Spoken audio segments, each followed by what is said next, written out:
Hello, everybody. It's George from Ireland. Welcome back to my channel. Talking about Brexit. It's 4 years today since the United Kingdom regained its independence. And some will say the economy has gone so bad, heating's so expensive, I'm reduced to wearing this woolly hat to keep warm. Well, just wearing a t-shirt with it. All right. So it's a contentious matter, and that actually leaving the European Union came 3.5 years after the British people voted to do so. Now, I don't want to overstate things. It was by a narrow majority because 48% voted to remain within the United Kingdom. So we were told there's going to be absolute meltdown if the United Kingdom even voted to leave the European Union, didn't even leave it. We were told, there'd be a run on the pound, there'd be mass unemployment, there'd be an emergency budget, there'd be a tax hike. Lie after lie after lie after lie. We won't be able to get fresh fruit and vegetables. The sky would fall. So there were all these doom and gloom merchants who tried to frighten people. I thought Project Fear was going to work, but these grim prognostications did not come to pass. And yes, there have been some teething problems. Now, the United Kingdom is not quite in the sunlit uplands that some Brexiteers led us to anticipate. While there have been some gains, they've not been major. And in fact, it's made rather little difference, less difference than either side led people to expect, and indeed than I expected. So the fascinating thing is that you think there'd be a bit of a bandwagon effect and say, well, it's happened now, we've got to make it work. There is a bit of that. But I mean, the Remain vote was at 48%. Of those who would be Remainers now, if the UK was in it, it'd be considerably higher than that. Remember, there was a 4% error in the opinion polls. They said it was going to be 52% vote to remain. In fact, it's only 48% to remain. Now, opinion poll is just that. It's not the actual referendum. So obviously, it can't be bang on, but normally it's either 2 points above or 2 points below what the polar poll says. And this one was significantly out. But even if there's that 4% error, 4 percentage points error in favor of the Europhile side, if that happened, the UK would still vote to rejoin the European Union, saying at 55%. The thing is, of course, on what terms? And after that referendum to leave the European Union, some of the Remainers are going to have a second referendum. But now we see the terms of leaving, have a vote on that, to leave on the basis of the deal offered or to stay on the old terms. So again, I'm supposing a future British government voted to rejoin the United Kingdom. Perhaps there'll be a referendum, but rejoin on what basis? Because the UK might have to pay in more money than it did before. You might have to join the euro and things like that. Might have to go join the Schengen Agreement. Some people consider that all to be desirable. One of my friends, who's an academic, a zealous Europhile, saying it's very difficult to get European students here because such a headache having to get visas. Okay, I would just let them come without visas, European citizens. But anyway, and he says, much though he bitterly rues Brexit, he would want to rejoin because the terms of reaccession would be so horrific. So happy Brexit Day, some people are wishing us. So Sir Keir Starmer, he campaigned zealously to remain within the European Union, completely respectable position. So did the leader of the Liberal Democrats, the SNP, just about everybody else. Rishi Sunak, as a relatively liberal conservative, was a bit unusual in campaigning to leave the European Union. And we're told it's all racialist, and there was a huge spike in racist incidents after that. Well, even if that were true, there doesn't have to be a cause and effect relationship there. Racism by Remainers. Could be Leavers. I don't know. So anyway, and people say, oh, but the less intelligent people voted to leave. Yes, and this is what equality is. The stupidest person and the smartest person have a vote of exactly the same value. Or another way to look at it, it was really the rich voted to remain by and large, and the poor voted to leave, to simplify it.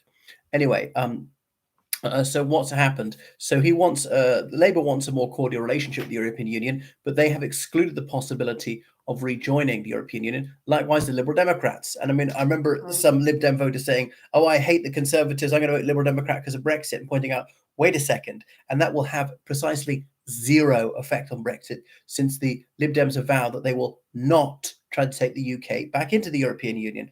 Even if they did say, even if they won the election, wouldn't guarantee success, of course, because they have to negotiate for years, have to have unanimous agreement by the 27 member states, and they may not be let in for some time. Turkey's had candidate status for 36 years, 37 years actually, and no sign they're going to get in anytime soon.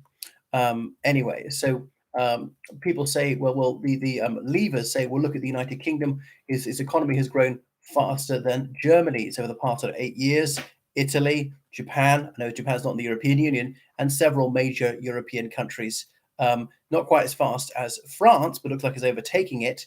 The third fastest in the group of seven of the seven rich major economies, and so on. So it's better than South Korea and so forth. So, but one thing is, a lot of this is got to beware post hoc ergo propter hoc.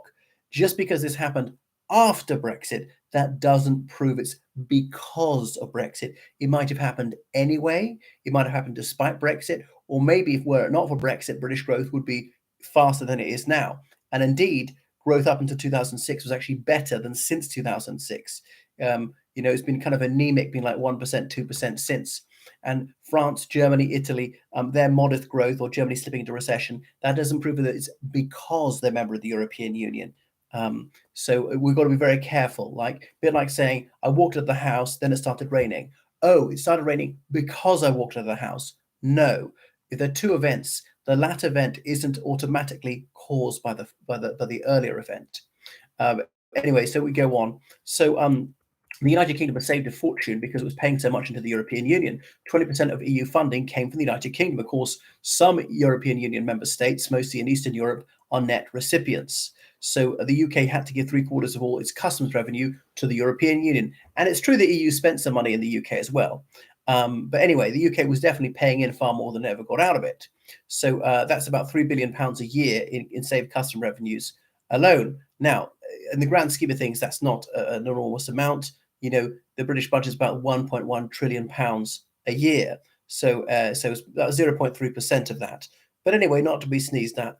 What else? The UK didn't have to contribute towards this huge EU recovery fund.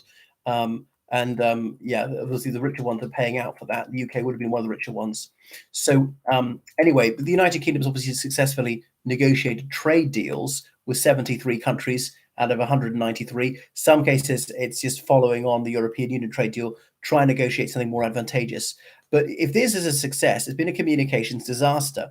Why has His Majesty's government not been trumpeting this from the rooftops? Because they failed to convince a huge swathe of the population this is as good as the European Union, or in fact better.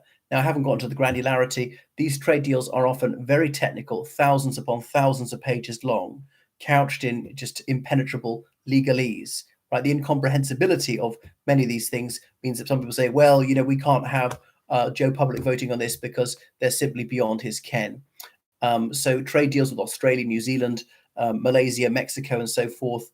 The UK's joined the Comprehensive and Progressive Agreement for a Trans-Pacific Partnership, but the UK has not secured a new trade agreement with the United States. Yeah, so those countries, they make up about 20% of the GDP of the world, part of the Trans-Pacific Partnership, but meant to grow to 25% of the world's economy by 2050. The European is on about 10% and is falling in both real and absolute terms. So yeah, although it was a hot topic of contention within the Conservative Party some years ago, it's not now. It's just a done deal. So even if you ardently wish to rejoin, it's going to be very difficult to do so. There was some controversy over Northern Ireland's place within the United Kingdom and Brexit, but that appears to have been actually largely resolved as a result of an agreement today. So that's it. I think Brexit quite successful. And yes, there were a few difficulties with trade at the beginning, but that seems to be largely ironed out. But yeah, it's not been as successful as I was hoping. It's not. The deregulation hasn't gone far enough. The bonfire of regulations, and in fairness, there have been some laws which have been repealed.